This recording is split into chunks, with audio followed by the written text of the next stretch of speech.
Hello.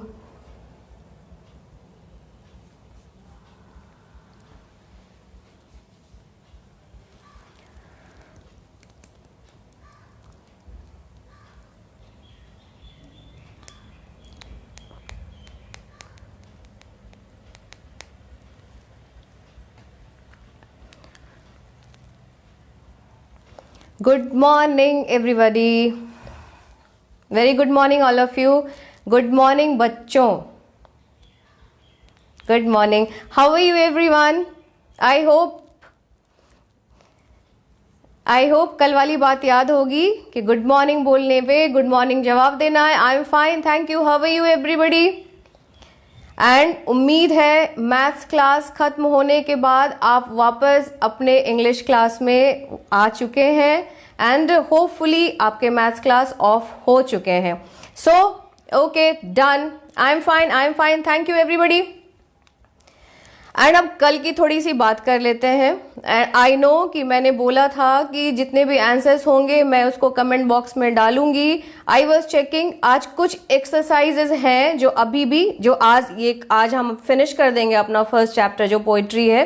तो आज वो फाइनली सारे एक्सरसाइजेज के जितने भी आंसर्स होंगे वो मैं एक साथ उसमें आज कमेंट बॉक्स में डाल दूंगी. I know I did not keep my promise, मैंने अपने प्रॉमिस को नहीं रखा, बट कुछ चीजें थी मेरे दिमाग में कि एक साथ डालूंगी. और ऐसे मैंने आंसर चेक भी कर लिए थे और शायद ही एक दो ऐसा आंसर था कि जिसमें कहीं ना कहीं शायद एक दो ही गलत होंगे. अदरवाइज एवरीबडी, सब मेरे सारे बच्चे कल बिल्कुल एकदम से सारा जवाब परफेक्ट 100% आपने दिया था. एंड आपको इस चीज के लिए बहुत बहुत बधाई. इसका मतलब क्या होता है कि आपने सारी बातें जो चैप्टर थे हमारे वो बहुत अच्छे से आपने मेरी बात सुनी थी, एक एक लाइंस को ध्यान दिया था, सारी चीजों को आपने ध्यान दिया था. अब बच्चों, आज का क्लास शुरू करने से पहले मैं कल के जैसे फिर आपसे कुछ अच्छी बातें बोलूंगी. लाइक कि try and try till you succeed. Right, try and try till you succeed. आप सब जान रहे होंगे कि कहते हैं कि कोशिश करने वालों की कभी हार नहीं होती. दैट मीन्स ट्राई मीन्स कोशिश, ट्राई एंड ट्राई. बार बार लगातार कोशिश करते रहिए तब तक जब तक कि कामयाबी हासिल नहीं हो जाए. राइट, तो कहते हैं कुछ लोग बहुत मायूस हो जाते हैं. कल भी ये बात हमने करी थी. कुछ लोग मायूस होते हैं कि अरे नहीं हो रहा है, रहने देते हैं, शायद मेरी किस्मत में नहीं है, मैं नहीं कर पाऊंगा, मैं नहीं कर पाऊंगी. बट ये सही नहीं है. आप तब तक डटे रहें जब तक कि आपको 100% रिजल्ट नहीं, ये परीक्षा के रिजल्ट की बात नहीं कर रही हूं मैं, हर चीज जितने भी काम करते हैं आप, जैसे कि अभी हम लोग क्या कर रहे हैं 4-5 दिन से स्कूल ऑन मोबाइल में अपने जो क्लासेस के जो हमारे जो बच्चे मेरे 8 में चले गए हैं, जो हम लोग इस करिकुलम को आपकी जो किताब में चैप्टर्स दिए हुए वो हम पढ़ रहे हैं. तो वो हमें बिल्कुल ध्यान से पढ़ना है और ये नहीं सोचना है कि हम स्कूल नहीं जा रहे हैं, क्योंकि स्कूल तो यहाँ है, अब मोबाइल पे स्कूल है. तो आप स्कूल को मिस करेंगे ही नहीं. क्या चाहिए था, हर सब्जेक्ट को पढ़ना था एंड हर सब्जेक्ट तो यहाँ आपको मिल रहा है. ओके, अब बात आती है, कल मैंने कहा था जब हमारा क्लास फिनिश हो रहा था कि हम आज क्या करने वाले हैं. एक दो ही टॉपिक है जो बचा हुआ है. जो मेन टॉपिक है वो ग्रामर से है and that is very important. वो हमारे बच्चों के लिए बहुत इंपॉर्टेंट है, क्योंकि मैंने ये कल भी ये बात करी थी कि आज जो हम करेंगे वो आपके 10th में भी आएगा और वो आपके 12th बोर्ड में भी आएगा. आप जब तक किसी अच्छे पोजीशन पे लाइफ में नहीं पहुंच जाते तब तक आपको और इंग्लिश बोलनी है तो जो मैं आज बताऊंगी वो तो सीखना ही पड़ेगा, क्योंकि इंग्लिश बोलने के लिए वो एक जादू का काम करता है. अब लग रहा है मैम क्या बोल रही है, राइट? तो मैं कुछ बोलती हूं और मेरे जो बच्चे हैं और जो गार्जियंस हैं, जो टीचर हैं, वो बिल्कुल ध्यान से सुनेंगे. प्लीज पे अटेंशन, ध्यान से सुनेंगे, प्लीज पे अटेंशन. कल मैंने एक एक्सीडेंट देखा और आई फ्रीक्ड आउट, मैं डर गई. ट्रस्ट मी, लाइफ बहुत, जिंदगी का कोई भरोसा नहीं है, इसलिए अपने पेरेंट्स को लेट डाउन नहीं करो, नीचा नहीं करो, उनको शर्मिंदा किसी बात पे भी नहीं करो, लेट डाउन. एंड हमेशा उनका लुक आफ्टर करो. लुक आफ्टर यानी कि देखभाल. और never keep back anything from them, उनसे कोई भी चीज कीप बैक छिपाना नहीं है अपने पेरेंट्स से, और always keep up your good work, और अपने अच्छे कामों को कीप अप करो। राइट, मैंने ये बहुत सारी चीजें बोल दी। अब ये ध्यान देने वाली बात है कि ये सारी बातें हैं क्या, इसमें जो है pay attention. Right, freak out, ये फ्रीक आउट क्या है? राइट, डर जाना। एंड लेट डाउन, राइट, किसी को नीचा दिखाना। लुक आफ्टर, लुक मतलब देखना होता है, आफ्टर मतलब बाद होता है, लेकिन लुक आफ्टर का मतलब देखभाल कैसे हो गया। And never keep back, keep मतलब रखना, बैक मतलब पीछे, तो ये कीप बैक मतलब छिपाना कैसे हो गया, ये सोचने वाली बात है। And always keep up your good work, और हमेशा अपने काम को कहते हैं कि जारी रखना है। तो कीप मतलब रखना, अप मतलब ऊपर, तो इसका मतलब तो कुछ और होगा, लेकिन ये इसका मतलब जारी रखना कैसे हो गया। तो बच्चों, इसलिए मैं ये जादू नहीं है, कोई मैं यहाँ पे कुछ ऐसा आपको जादू मंत्र नहीं सिखा रही हूं। ये इंग्लिश जो मैं वर्ड अभी इतने सारे बोल गए, उसमें एक शब्द है, वो ग्रामर का है, एंड वो है फ्रेजल वर्ब। क्या है? Phrasal verb. फ्रेजल यानी कि फ्रेज से बना हुआ, और वर्ब अब हो अटक गया ना, फ्रेज क्या है? राइट, तो मुझे लगता है कि फ्रेज, आई थिंक कि 6 और 7 में भी शायद फ्रेज है, मैं देख लूंगी, उसको भी रिपीट करूंगी मैं।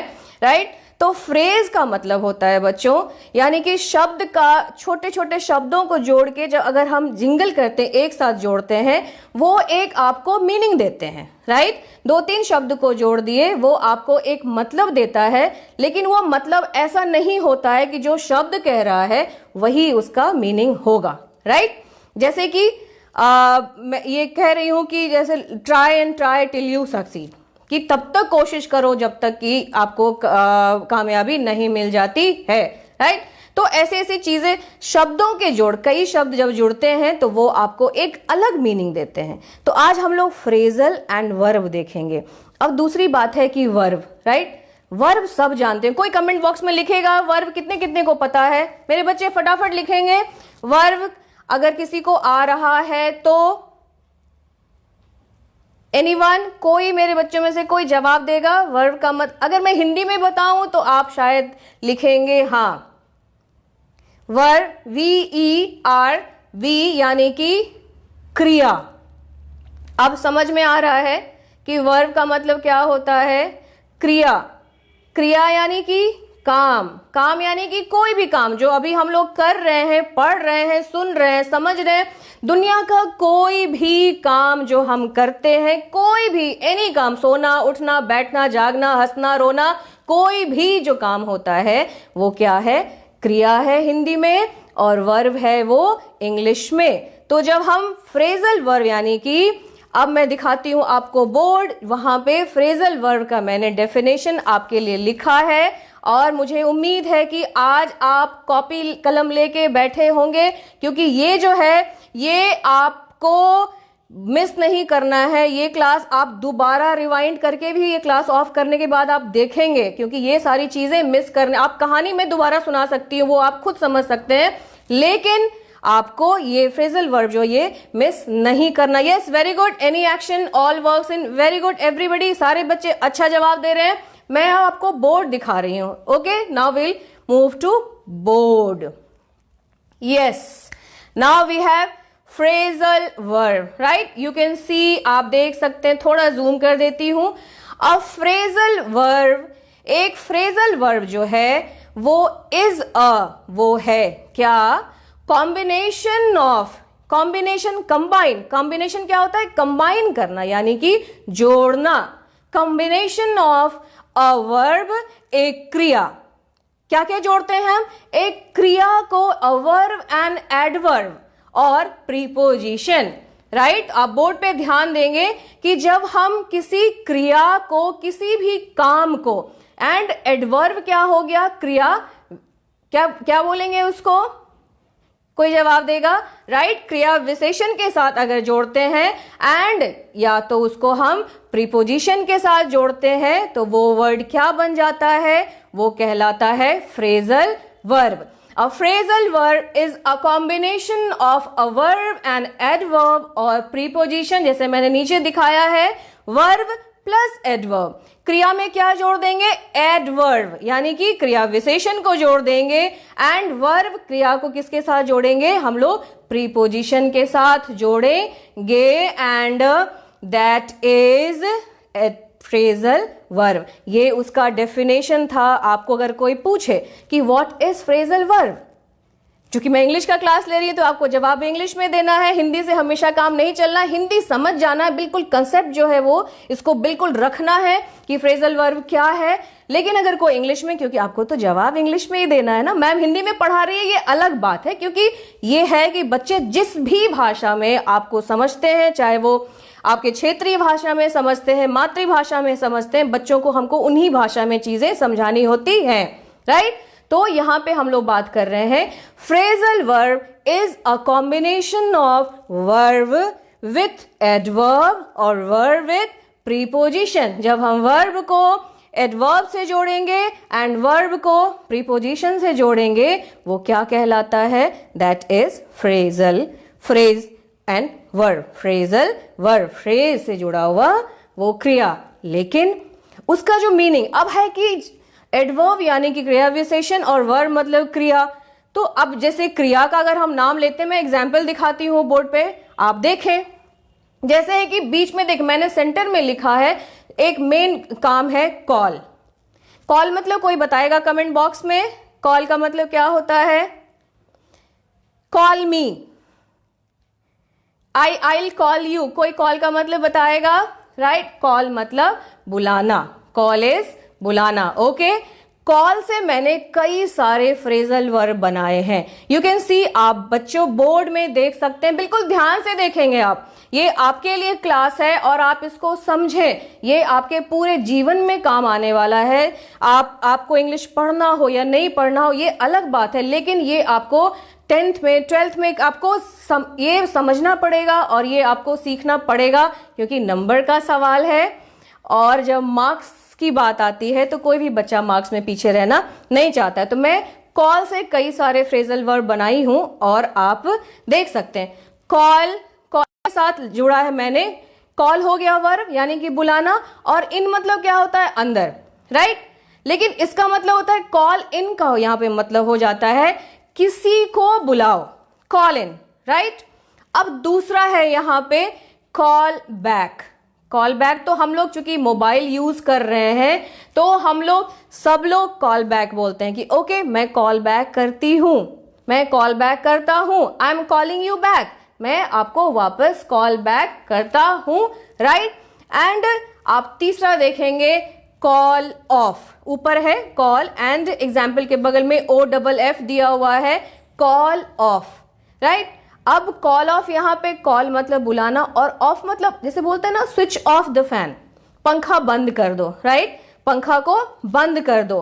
तो यहां पे हो जाता है कॉल ऑफ मतलब होता है, ये लिखा हुआ है, कॉल ऑफ का मतलब किसी भी काम को रद्द कर देना, कैंसिल कर देना। देख सकते हो आप बोर्ड पे बच्चों, CANCEL, call of is like cancel करना। नेक्स्ट है आपका कॉल आउट। देख रहे हैं आप, आपको बोर्ड दिख रहा है ना क्लियर? Everybody is watching. बच्चों आपको बोर्ड दिख रहा है ना क्लियर? कोई ऐसा है जिसको कि देखने में मुश्किल हो रही है? ओके, ये कॉल ऑफ मतलब मैंने बताया कैंसिल करना। अब है कॉल आउट, राइट। अब कॉल आउट यानी कि किसी को बुलाओ, call out a doctor, right, किसी को बुलाओ जब आप जरूरत पड़ती है। यहां पे फ्रेजल वर्ब का यही मतलब होता है कि जब हम क्रिया को किसी क्रिया विशेषण के साथ जोड़ेंगे या क्रिया को preposition like in, up, down, after, आपका for, off, out, up, away, इसके साथ जोड़ेंगे तो उसका जो मीनिंग होता है ना वो बिल्कुल अलग हो जाता है। और हम जब बात करते हैं इंग्लिश में तो हम लोग हमेशा ये फ्रेजल वर्ब का इस्तेमाल करते हैं, और ये अगर आप इस्तेमाल करते हैं तो आपको ये कोई भी अगर आपको सुन रहा है ना तो वो आपसे इंप्रेस्ड होगा, बोले अरे बड़ी अच्छी इंग्लिश बोलता है ये तो, मेरा ये जो बच्चा है पता नहीं वो कहाँ से पढ़ा है, राइट। तो ये फ्रेजल वर्ब का जो मीनिंग होता है जुड़ता है क्रिया के साथ, प्रीपोजिशन के साथ, लेकिन मतलब बिल्कुल इसका अलग हो जाता है। अब एक और है जैसे मैंने बनाया है एक सेंटेंस कॉल ऑन, राइट, आप इसको बोर्ड में देख सकते हैं। Call on, I shall call on you next Monday. आपको वो सेंटेंस दिख रहा है ना जो कॉल ऑन से बना हुआ है, I shall call on you next Monday, right. यानी कि कॉल ऑन का मतलब होता है कि थोड़ी देर के लिए बुलाना, राइट। जैसे आई शैल कॉल ऑन यू, मैं आपसे सोमवार को मिलूंगी, राइट, या बुलाऊंगी थोड़ी देर के लिए, आई शैल कॉल ऑन यू। यहाँ पे कॉल ऑन यू का मतलब है कि कॉल ऑन यू क्या है, लेकिन यहाँ पे फ्रेजल वर्ब है कॉल ऑन, राइट, थोड़ी देर के लिए किसी को बुलाना। मोस्टली ये मैंने जितने भी फ्रेजल वर्ब बनाए हैं वो कॉल से बनाए हैं, आप इसको लिख सकते हैं, मैं इसका स्क्रीनशॉट आपके कमेंट बॉक्स में भी डाल दूंगी।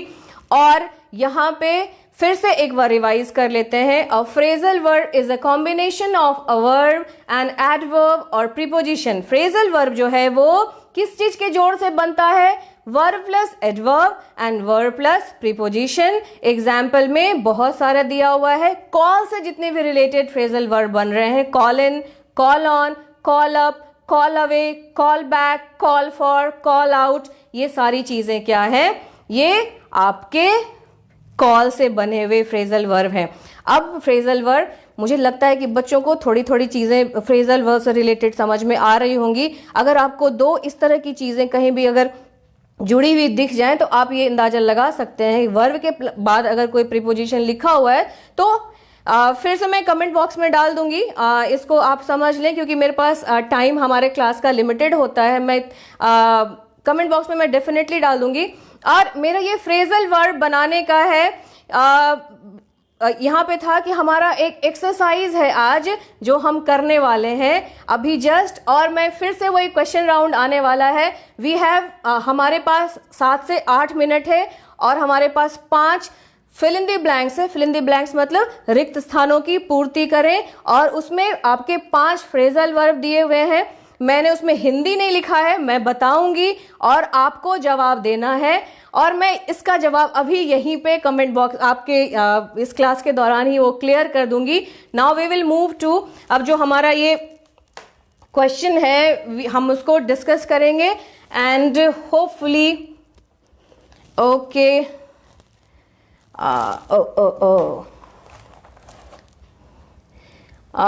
कैन यू सी इट, क्या आपको दिख रहा है, ये क्वेश्चंस दिख रहे हैं आपको,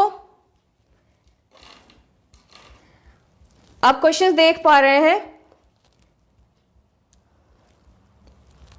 आप देखिए इसमें मैं थोड़ा जूम कर देती हूं, आप देख रहे हैं एक पीला बॉक्स है पुट आउट, राइट, जिसमें कि 5 वर्ड्स दिए, 5 फ्रेजल वर्ब दिए हुए हैं और उसमें उसका मीनिंग भी दिया हुआ है। आप बिल्कुल ध्यान से सुनेंगे, उस 5 फ्रेजल वर्ब का मैं मीनिंग इंग्लिश में लिखा हुआ है, मैं बता रही हूं। पुट आउट, टू एक्सटिंग्विश यानी कि बुझा देना, खत्म कर देना, राइट, बिल्कुल ध्यान से सुनेंगे आप।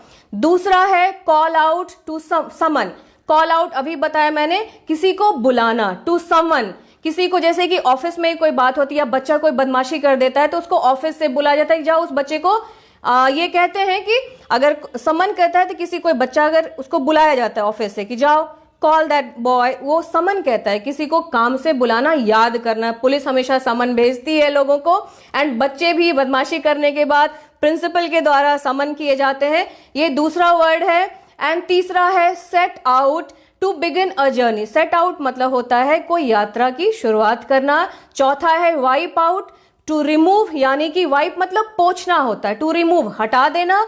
और 5वां है गिव अप। गिव अप तो हम लोग हमेशा बोलते हैं, कहते हैं okay I have given up, मैंने छोड़ दिया, मैंने हार मान ली। कोई गेम कर रहे हैं, कुछ खेल रहे हैं हम लोग, तो हम लोग उसमें छोड़ देते हैं, okay I am giving up, मेरे से ये होने वाला नहीं है। तो गिव अप मतलब होता है टू लीव।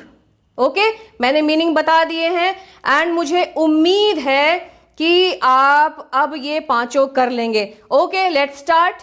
पहला हम लोग करते हैं, आप ध्यान से मीनिंग सुनेंगे और वो 5 में से आप सेलेक्ट करके भरेंगे और कमेंट बॉक्स में फटाफट लिखते जाएंगे।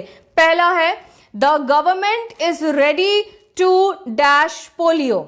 इसका मतलब है जो गवर्नमेंट, आप देख रहे हैं ना बोर्ड को, सरकार पोलियो को बिल्कुल डैश करने के लिए तैयार है। तो यहाँ पे आप सुन चुके हैं, तो अब देखते हैं कि क्या वर्ड होगा। सरकार पोलियो को क्या करेगी, आप समझ पा रहे हैं ना, राइट। सरकार तैयार है पोलियो को क्या लाने के लिए, किस चीज के लिए, उसका क्या वो खाना बनाएगी, नहीं। तो हम लोग करने के लिए या गिव अप छोड़ने के लिए, इसमें से क्या हो, हेलो, क्या आप बताएंगे इसमें से क्या होगा। The government is ready to wipe out, यानी कि वो खत्म करने के लिए सरकार जो है वो बिल्कुल तुली हुई है। तो फर्स्ट का जो होगा वो क्या होगा, 4 नंबर। The government is ready to wipe out to remove polio, सरकार और पोलियो को बिल्कुल खत्म करने पे तुली हुई है। अब दूसरा है, he dash for Kolkata with his father. अब क्या करेंगे, यस वाइप आउट। दूसरा है B number, he dash for Kolkata with his father, यानी कि वो अपने पापा के साथ कोलकाता क्या करेगा, कैन यू टेल मी। वो एक तो हमारा हो गया है, वो बुलाएगा, वो खत्म करेगा, वो छोड़ देगा, या वो वहां की यात्रा करेगा। तो क्या हो जाएगा दूसरे का, वह अपने पापा के साथ कोलकाता क्या करेगा, टू बिगिन अ जर्नी, वह एक जर्नी शुरू करेगा, यानी कि दूसरे का क्या हो जाएगा, 3 नंबर, बी का हो जाएगा 3। He set out for Kolkata with his father. अब हमारे पास है तीसरा नंबर, आंसर इज राइट। अब तीसरा जो, no Shreya this is wrong, answer is 3, B का 3 होगा। अब हम करते हैं C number, C number dash a doctor to examine the patient. अब कहता है कि एक डॉक्टर को, वो पेशेंट को देखने के लिए क्या होगा, क्या करना है डॉक्टर को। डॉक्टर को हम लोग क्या करते हैं, मैंने बताया था, आप ध्यान से सुनेंगे। 2 हमारा हो चुका है, 3 वर्ड्स हमारे, 3 फ्रेजल वर्ब बचे हुए हैं, वो ध्यान से देखना है कि हमें डॉक्टर को क्या करना है, राइट। डॉक्टर को छोड़ देना है, डॉक्टर को खत्म कर देना है, या डॉक्टर को बुलाना है। क्या होगा जल्दी बताएं, सी का क्या होगा, फटाफट कमेंट बॉक्स में जल्दी बताएं, सी का क्या होगा। Dash a doctor to examine the patient, doctor को पेशेंट देखने के लिए क्या करो, जल्दी बताएं। डॉक्टर को पेशेंट को एग्जामिन करने के लिए, देखने के लिए, मैं बता देती हूं, call out, yes to call out, to summon, doctor को बुलाओ, वेरी गुड।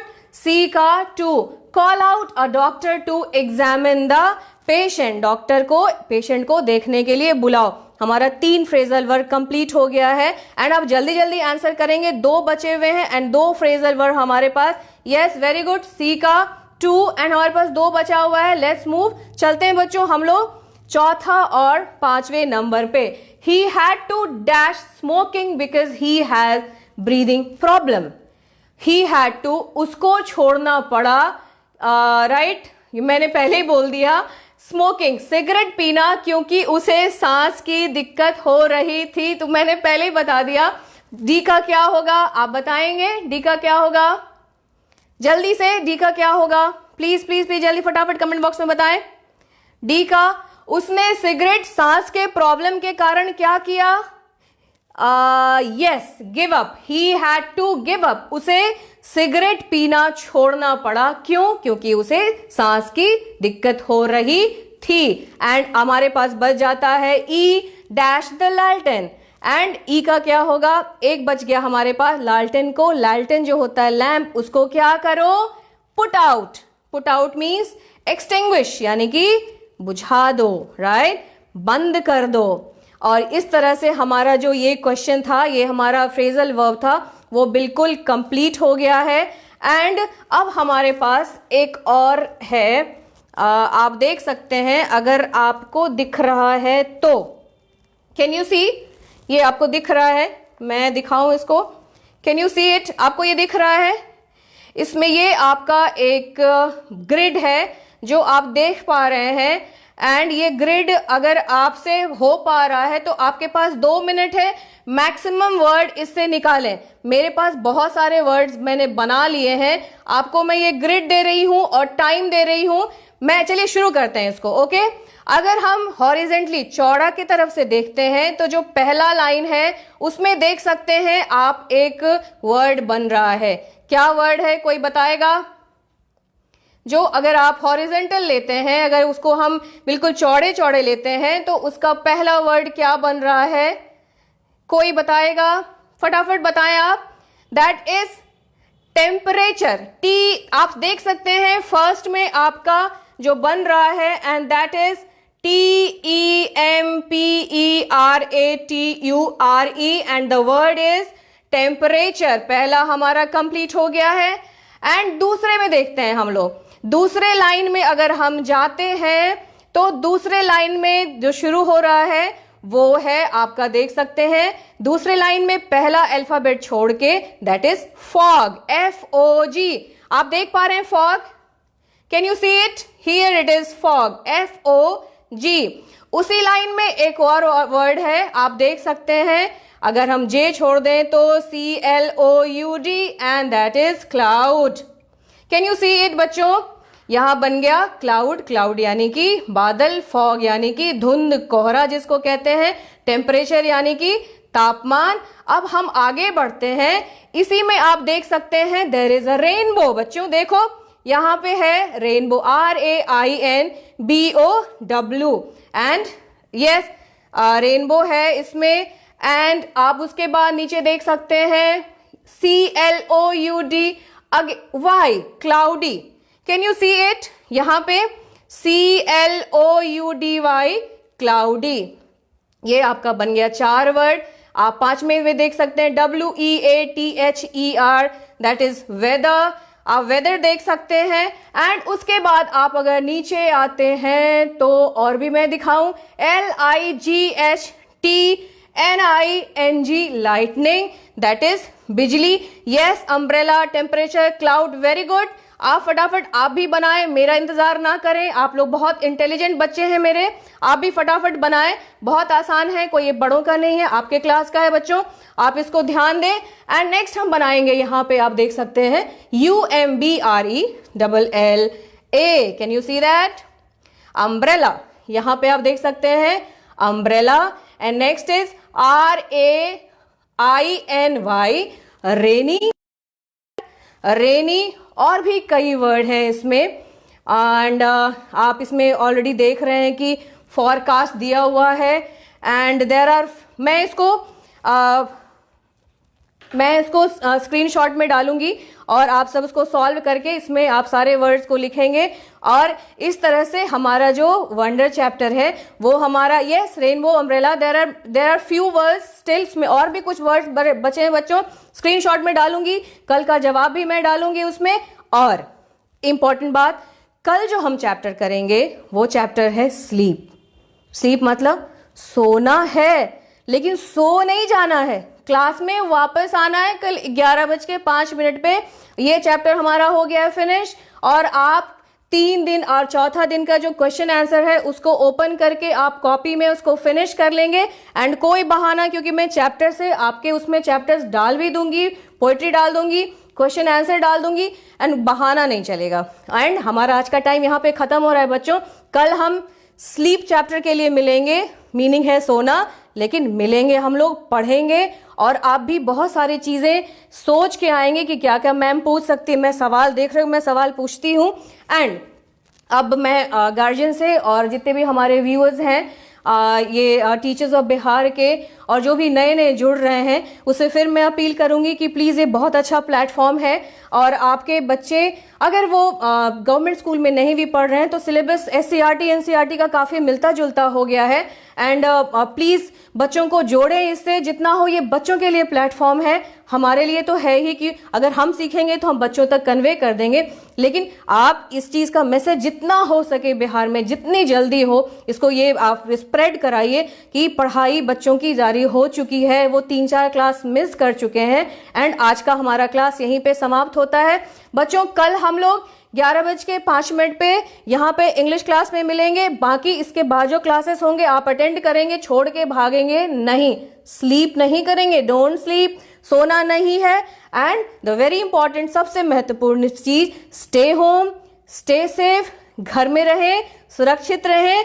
कोरोना से हमको जीत के वापस स्कूल जाना है। And have a nice day. बच्चों, आपका दिन शुभ हो। Thank you so much.